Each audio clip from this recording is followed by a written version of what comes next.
ಈಗ ಇತ್ತೀಚೆಗೆ ಕಳೆದ ವರ್ಷ ಬಹಳ ಧಾರಾಕಾರವಾಗಿ ಮಳೆ ಸುರಿದು ಅದರಲ್ಲೂ ನಮಗೆ ಕಲ್ಯಾಣ ಕರ್ನಾಟಕ ಭಾಗದಲ್ಲಿ ಅತಿವೃಷ್ಟಿ ಆದಂಥ ಸಂದರ್ಭದಲ್ಲಿ ಅಲ್ಲಿ ರಾಜ್ಯ ಸರ್ಕಾರದ ಕಡೆಯಿಂದ ರೈತರು ಬೆಳೆದಂಥ ಒಂದು ಬೆಳೆ ನಾಶ ಆದಂಥ ಸಂದರ್ಭದಲ್ಲಿ ಪರಿಹಾರಗಳು ಘೋಷಣೆ ಆಗಬೇಕಾಗಿತ್ತು.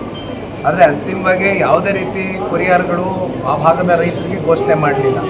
ಈಗ ನೀವು ಹೇಳ್ದಂಗೆ ಬೇಸಿಗೆಗಾಲ, ಈಗ ನೀರಿನ ಅಭಾವ ಹೆಚ್ಚಾಗ್ತದೆ. ಈಗ ಸರ್ಕಾರ ಯಾವ ರೀತಿ ಮುನ್ನೆಚ್ಚರಿಕೆ ಕ್ರಮ ವಹಿಸಿದೆ, ಯಾವ ರೀತಿ ರೈತರ ಬದುಕನ್ನು ಹಸನಗೊಳಿಸ್ತಾರ ಅಥವಾ ಮತ್ತೆ ಇದೇ ರೀತಿ ಕಳೆದ ವರ್ಷ ಯಾವ ರೀತಿ ನಡ್ಕೊಂಡ್ರು ಅದೇ ರೀತಿ ಬೀದಿ ಪಾಲ್ ಮಾಡ್ತಾರೆ ಅಂತಕ್ಕಂಥದ್ದು ಬಹುಶಃ ಬೀದಿ ಚರ್ಚೆ ಆಗ್ತಾ ಇದೆ.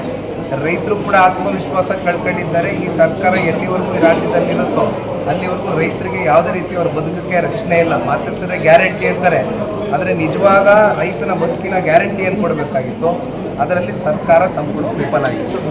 ರಾಜ್ಕುಮಾರ್ ಅವರ ಒಂದು ಮಕ್ಕಳ ವಿಚಾರವಾಗಿ ಬಿಡ್ರಿ, ಅವ್ರ ಬಗ್ಗೆ ಎಲ್ಲ ಯಾಕೆ ಮಾತಾಡ್ತೀರಿ?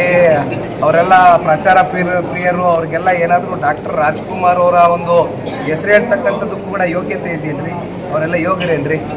ಅವ್ರ ಸಮಾಧಿ ಬಗ್ಗೆ ಮಾತಾಡೋದಕ್ಕೆ ಈಗ ಅಣ್ಣವರು ಎಂಥ ಒಂದು ವ್ಯಕ್ತಿತ್ವ ಅಂದರೆ ಯಾವತ್ತೂ ಏನನ್ನು ಬಯಸಿದಂಥ ವ್ಯಕ್ತಿತ್ವ ಅಲ್ಲ ಅದು.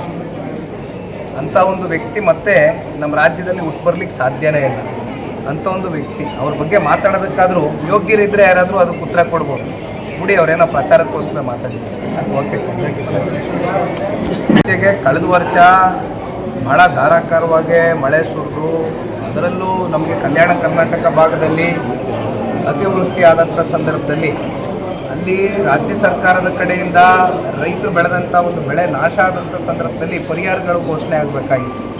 ಆದರೆ ಅಂತಿಮವಾಗಿ ಯಾವುದೇ ರೀತಿ ಪರಿಹಾರಗಳು ಆ ಭಾಗದ ರೈತರಿಗೆ ಘೋಷಣೆ ಮಾಡಲಿಲ್ಲ. ಈಗ ನೀವು ಹೇಳ್ದಂಗೆ ಬೇಸಿಗೆಗಾಲ, ಈಗ ನೀರಿನ ಅಭಾವ ಹೆಚ್ಚಾಗ್ತದೆ. ಈಗ ಸರ್ಕಾರ ಯಾವ ರೀತಿ ಮುನ್ನೆಚ್ಚರಿಕೆ ಕ್ರಮ ವಹಿಸಿದೆ, ಯಾವ ರೀತಿ ರೈತರ ಬದುಕನ್ನು ಹಸನಗೊಳಿಸ್ತಾರ ಅಥವಾ ಮತ್ತೆ ಇದೇ ರೀತಿ ಕಳೆದ ವರ್ಷ ಯಾವ ರೀತಿ ನಡ್ಕೊಂಡ್ರು ಅದೇ ರೀತಿ ಬೀದಿ ಪಾಲ್ ಮಾಡ್ತಾರೆ ಅಂತಕ್ಕಂಥದ್ದು ಬಹುಶಃ ಬೀದಿ ಚರ್ಚೆ ಆಗ್ತಾ ಇದೆ.